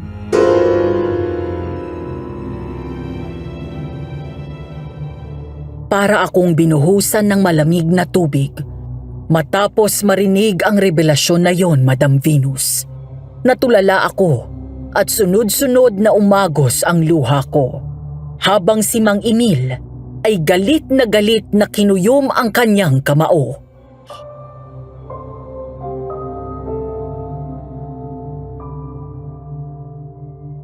Kung ganon, paano natunto ng Sadie na yun ang ama niya? Hindi ko alam. At pwede ba? Huwag na nating lokohin ang sarili natin. Ang akala mo ba natatahimik ako? Hindi, Carmen. Dahil mahigit 30 taon ko nang dala ang kasinungalingang ito. Pumayag ka naman, di ba? Dahil natakot ka noon na hiwalayan ka ng asawa mo kapag nalaman niya na namatay ang sanggol sa sinapupunan mo. Magpasalamat ka at naroon ako sa ospital ng araw na yon at naipagpalit ko ang anak niyo! Sasabihin ko ng totoo. Ayoko na magsinungaling kay Sadie. Sasabihin ko ng buhay ang totoong ama niya at si Emil yun. Hindi pwede! Tiyak na iiwan ako ni Emil! Aray!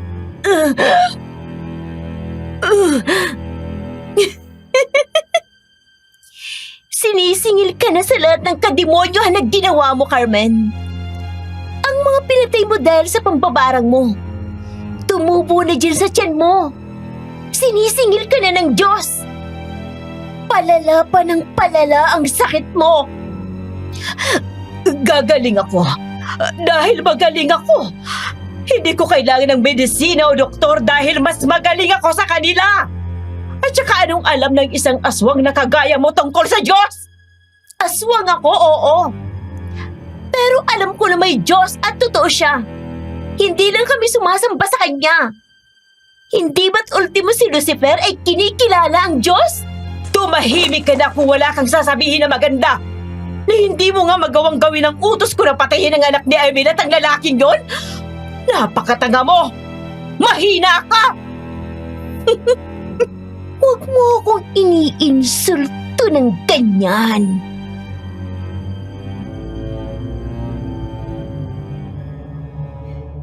Impit akong napaiyak, Madam Venus.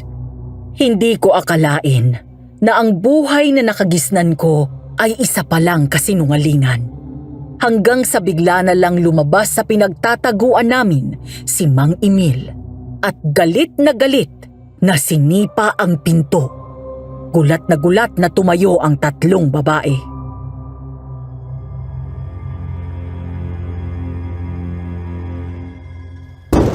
Emil! Isang tanong lang, Carmen. Gusto kong sagutin mo ako na mayos. Ikaw ba ang pumatay kay Teresa? Emil, sandali lang.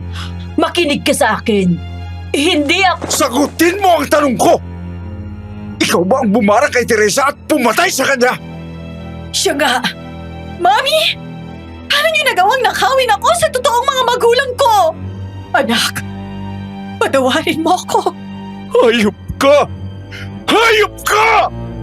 Kahit kailan hindi ko inisip na ikaw ang gagawa noon kay Teresa. Dahil nagtiwala ako sa iyo. Ang akala ko tunay kitang kaibigan, yung pala demonyo ka! Oo! Demonyo na kung demonyo! Pero ginawa ko yung para bumalik ka sa akin! Pinagpalit mo ang tradisyon ng pamilya natin dahil sa lintik na pangarap mo na maging doktor! Iniwan mo ako at pumunta sa Maynila. Noon pa man ay mahal na kita, Emil! Pero hindi mo ako pinapansin! Tapos malalaman ko na may iba ka ng babaeng mahal! Anong ginawa mo sa anak ko? Silang dalawa dapat ng asawa mong mamamatay. Pero bigla siyang nabuhay doon. Ang nagpaanak kay Teresa. Matagal na akong may koneksyon sa kanya. Kinaibigan ko siya at sinigurado ko na baon siya sa utang ng loob sa akin. Kaya nang hindi inaasahan na mabuhay ang batang pinagbubuntis si Teresa, sinilda na kasabay na nanganganak noon ang asawa mo na nagsilang na napatay na sanggol. Pinagpalit ko ang mga anak niyo! Hayop ka!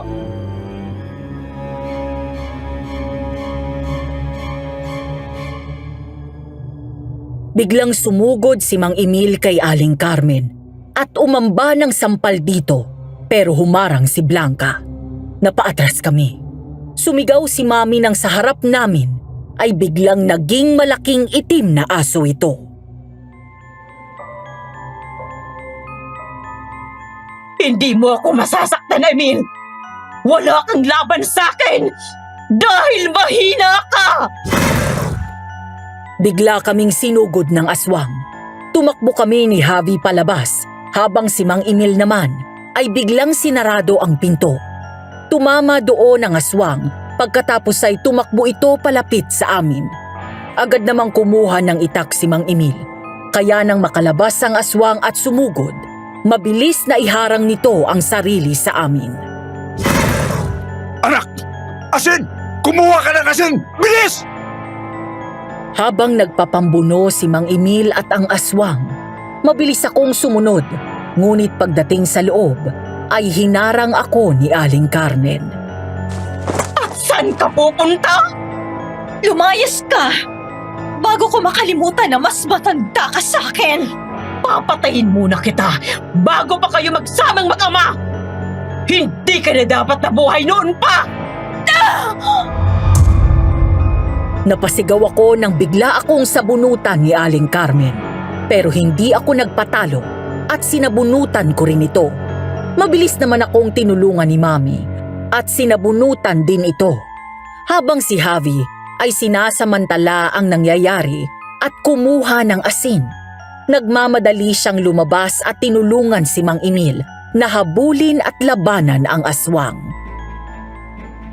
Bitiwan mo ang anak ko! Ikaw ang sumira ng plano ko! Sinipa ni Aling Carmen si Mami sa tiyan, kaya nakabitaw ito at napahiga sa sofa. Napasigaw ako nang mas lalong hilahin nito ang buhok ko hanggang sa maya-maya ay tuluyan akong pakawalan. Hawak ang ilang hibla ng buhok ko na nakuha nito mula sa akin.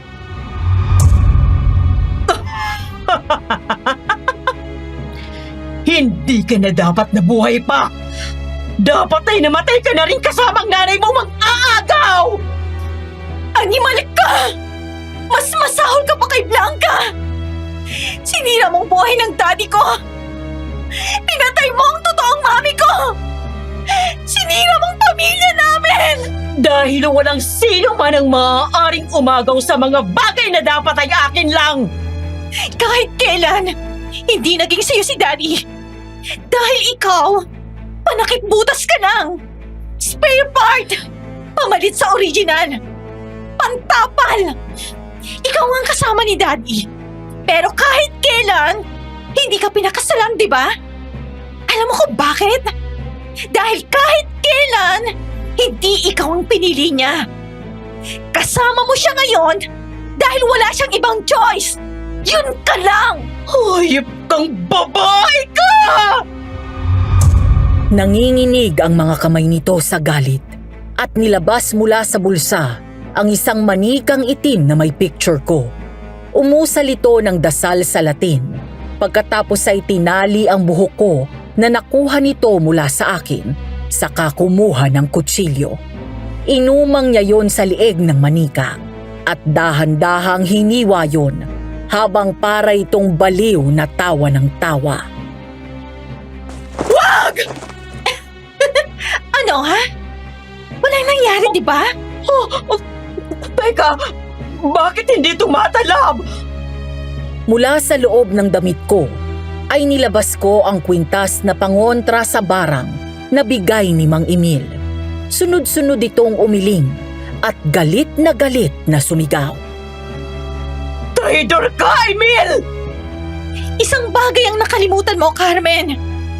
Kahit na pinaglayo mo kami mag-ama, kahit kailan, hindi mo magagawang putulin ang koneksyon at pagmamahal niya sa akin bilang magulang ko. Na kahit anong barang o kulam ang gawin mo, hindi yan tatalab sa pagmamahal na nagpoprotekta sa akin mula sa daddy ko. Kinuha mo ang daddy ko mula sa akin. Pwes ngayon, binabawi ko na siya! Hindi! Ah! Nagtaka ko nang biglang bumagsak si Aling Carmen at namilipit sa sakit ng tiyan. Umiyak ito na parang bata at paulit-ulit na humihingi ng tulong. Sa kabila ng mga ginawa nito, umiral pa rin sa akin ang pagiging doktor. Dinaluhan siya ni Mami.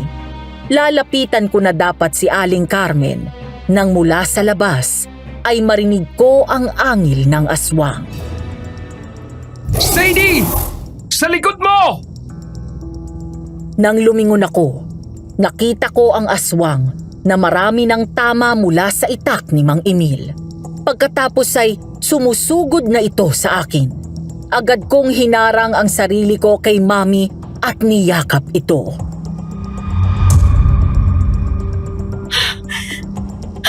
Lord, help us! Bumagsak ang aswang sa tabi ko at nang hihinang gumapang palayo. Pumasok ulit si Mang Emil, dala na ang baril nito, saka tinutok yun sa aswang. Walang pwedeng panakit sa anak ko. Emil! Matagal na akong nagbulag-bulagan sa kanimonyohan mo.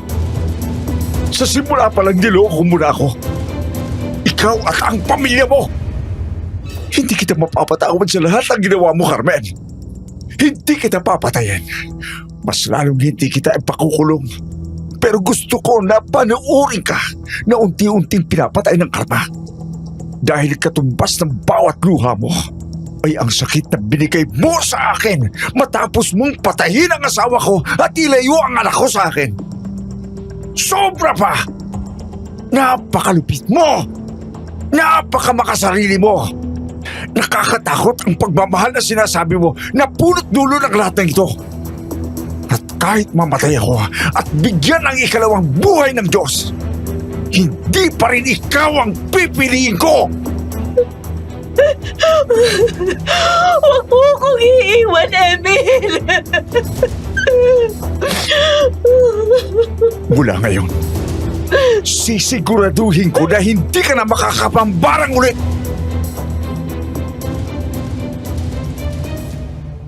Dinampot ni Mang Emil ang manikang itim na hawak nito. Inalis ang hibla ng buhok at picture ko. Saka yon inabot kay Javi. Pagkatapos ay pinagtulungan ng dalawa na buhatin ang patay na aswang.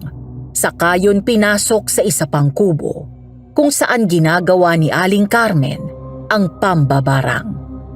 Maging lahat ng mga gamit ni Aling Carmen na wala sa kubo na ginagamit nito sa barang, lahat ay binato ni Mang Emil sa loob ng kubo. Pagkatapos ay binuhusan ng gas ang buong paligid at sinunog yun.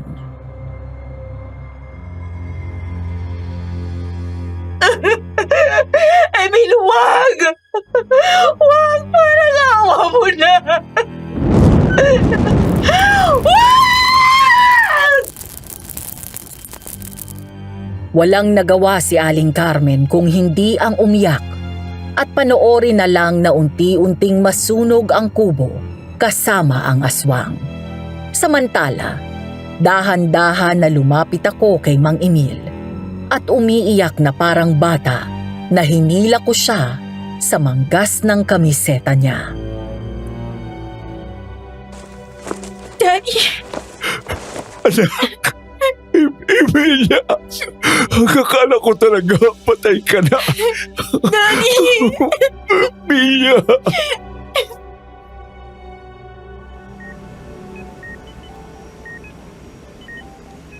Okay guys, done. Good job everyone. Doc, suture please.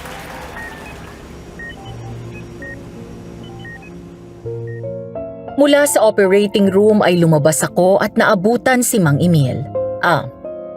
Si Daddy.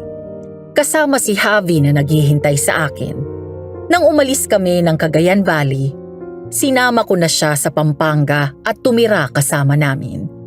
At si Aling Carmen, na-diagnose na may stage 5 colon cancer. Nang gabing yon na nalaman namin ang totoo. Dinala namin siya sa ospital at doon nalaman ang totoong lagay nito. Ayon pa sa mga doktor doon, kahit na mag-chemo pa ito, ay hindi na madudugtungan pa ang buhay nito. Sa kabila ng kalagayan ni Aling Carmen, iniwan pa rin siya ni Dad at hinayaan na unti-unting talunin ng sakit nito at mamatay mag-isa.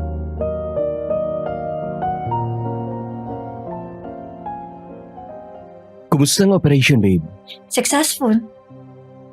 Anak, I'm so proud of you. Manang-mana ka talaga sa amin ang mami mo. Of course.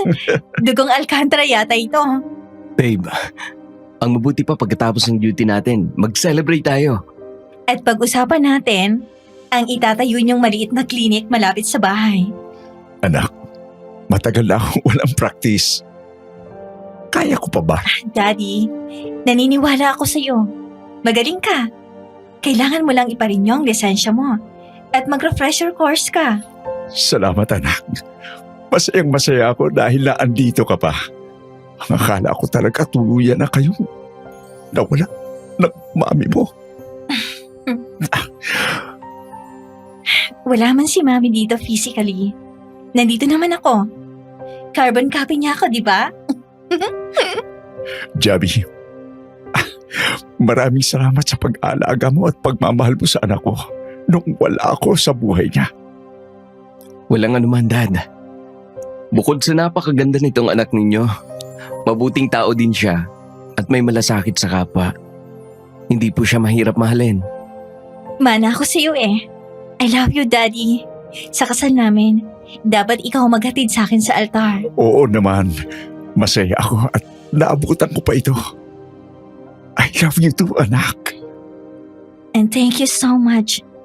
Thank you so much for always supporting me, baby. I love you. Alam mo na ako ang number 1 fan mo at mas mahal na mahal kita. Dad, kwentuhan mo pa ako tungkol kay Mami. May duty ka pa. Sige na. Habang naglalakad tayo pabalik. Alam mo, ang mami mo, paborito niya ang mangga, melon. Tapos, ayaw na ayaw niya.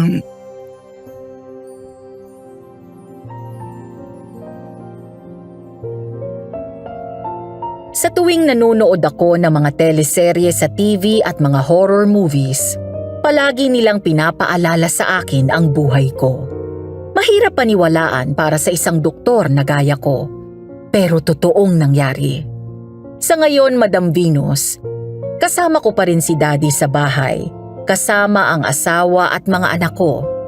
Nagpapasalamat ako sa Panginoon dahil binigyan pa niya kami ng pagkakataon na makasama at makilala ang isa't isa.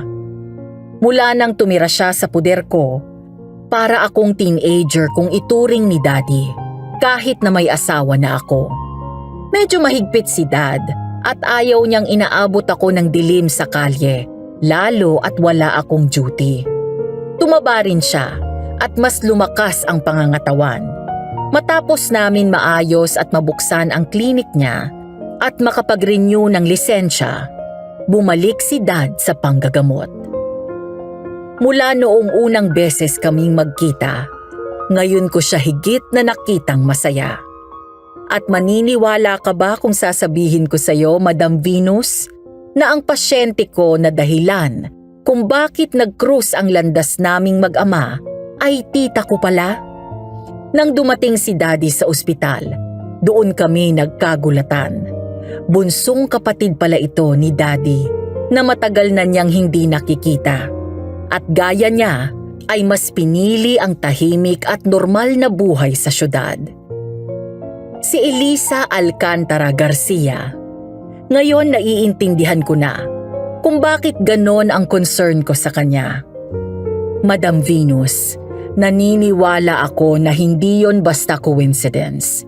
It was all God's plan. And that's when I realized how God can orchestrate a situation and put everything back what was once broken. Hanggang dito na lamang po at sana'y may natutunan kayo sa aking kwento. Maraming salamat po at more power sa Aswang Diaries. Nagmamahal, Sadie.